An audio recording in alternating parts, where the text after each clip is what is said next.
Bonjour et bienvenue sur la matinale. Dans cet exercice, on va prendre un exemple d'une entreprise qui coupe des arbres et qui pose les rondins au sol. Vous voyez ici, on a 4 rondins au sol, puis au-dessus on a plus que 3, puis 2, puis 1, etc. Et moi je vous pose une question, c'est combien est-ce qu'on a de rondins sur la première rangée, c'est-à-dire au sol, si au total, on a 153 rondins lorsqu'on additionne tous nos rondins.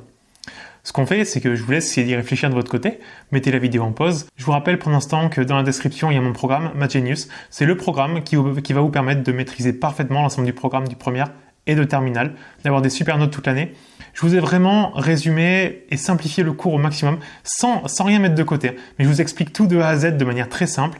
Les exercices sont choisis, c'est vraiment les exercices qui vont tomber en contrôle qu'il faut maîtriser à 100%. Vous avez aussi un chat pour me poser vos questions toute la semaine quand vous avez besoin. Donc voilà, tout est en description, je vous laisse aller y jeter un œil et maintenant on passe à la correction.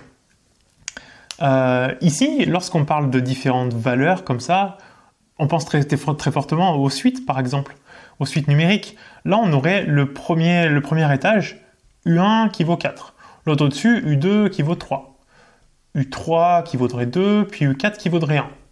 Et puis bien sûr après on n'en met plus, il n'y a plus de rondins à mettre au-dessus. Donc finalement, on se rend compte qu'à chaque étape, on retire 1. Donc ici, si à chaque étape on enlève 1, on peut se dire que c'est une suite arithmétique de raison moins 1. On pourrait voir la chose peut-être dans l'autre sens, c'est peut-être plus clair, c'est-à-dire de mettre U1 tout en haut, parce que quoi qu'il arrive, dans n'importe quel empilement de rondins, il y aura 1. Par contre, il n'y aura pas forcément 4. Si on s'arrête à 3, c'est pas obligatoire qu'on aille jusqu'à 4. Donc le point de départ, c'est peut-être plus logique de le prendre à 1 là-haut. C'est-à-dire U1 vaut 1, U2 vaut 2, etc. Donc finalement, on a U qui serait une suite arithmétique de raison R égale plus 1 et de premier terme U1 égale à 1. Et puis nous, on cherche à savoir combien est-ce qu'il y a de rondins si ce que j'appelle au sol, c'est donc le tout dernier étage, si au total on a 153 rondins. En fait, ce qu'on cherche, c'est-à-dire qu'on cherche l'étage n, donc on cherche n, tel que la somme, lorsqu'on ajoute tous nos U, donc de U1 jusqu'à UN, elle soit égale à 153. Alors ça c'est très moche ce que je viens de mettre, j'ai répété 2 fois la même chose. Soit je mets le symbole somme avec des UK, c'est-à-dire des U qu'on ne connaît pas, avec K qui commence à 1 qui va jusqu'à N, soit alors j'écris simplement en toutes lettres la somme. Plutôt faire comme ça peut être plus clair. Donc nous on doit résoudre ça. Et le truc c'est que quand on fait une somme pour une suite arithmétique, on a une formule. Notre U1 jusqu'à UN, on sait que la somme d'une suite arithmétique, c'est le nombre de termes dans la somme. Ici on a 1 jusqu'à N, etc. On part de 1, on arrive à N, il y en a N. Donc N fois le premier terme, c'est-à-dire U1, plus le dernier, UN, divisé par 2. Et on sait que tout ça doit être égal à 153. Alors, notre N, on ne le connaît pas, on le cherche. U1, il vaut toujours 1, c'est le point de départ. Donc là, on aura fois 1, plus UN. Alors, on peut laisser UN comme ça, mais on peut le faire autrement, parce qu'on sait que comme la suite est arithmétique, UN, c'est forcément U1 plus N-1 fois la raison. Et la raison, elle vaut 1. Donc finalement, ça fait juste U1 plus N-1. Mais comme U1 vaut 1, finalement, ça fait 1 plus N-1. Autrement dit, 1-1, il reste que N. Donc finalement, UN, il vaut simplement N. Et tout ça divisé par 2. Et on veut que ça soit égal à 153. On a une petite équation. Alors, pas si évidente que ça, pas si simple que ça, il y a un peu de travail, mais on a une équation. Il y a un peu de travail parce que le n multiplie toute la fraction.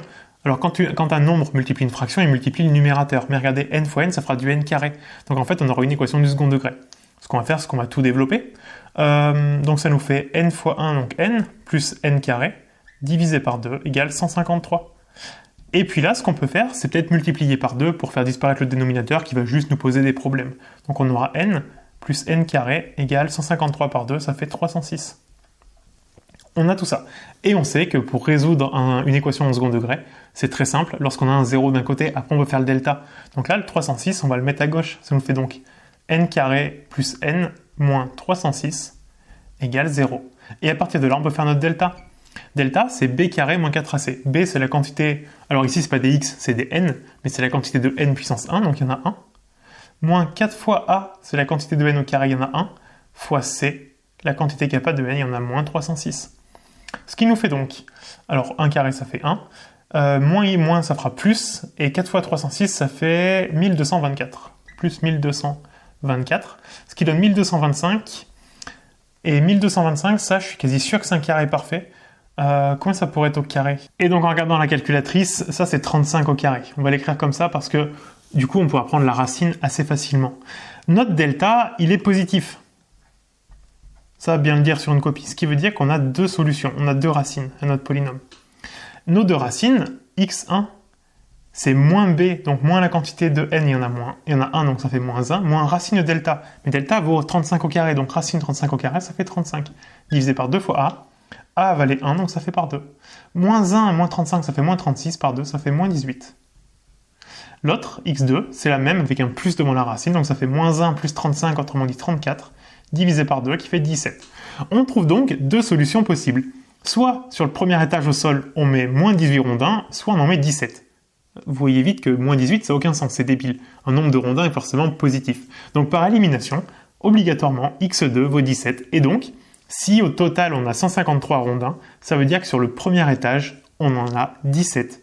Et on a terminé pour cet exercice. Si ça vous a plu, n'hésitez pas à me le dire en commentaire. Mettez au moins un pouce en l'air, ça me fait plaisir, ça soutient la chaîne. Pensez à vous abonner, c'est super important. Et je vous rappelle à nouveau, dans la description, il y a Mathgenius. Allez y jeter un œil. Croyez-moi, vraiment, c'est quelque chose qui vaut le coup. Vous allez vraiment maîtriser le programme de première et de terminale avec ça. Donc allez-y les yeux fermés, c'est en description. Et je vous dis à bientôt pour une prochaine vidéo.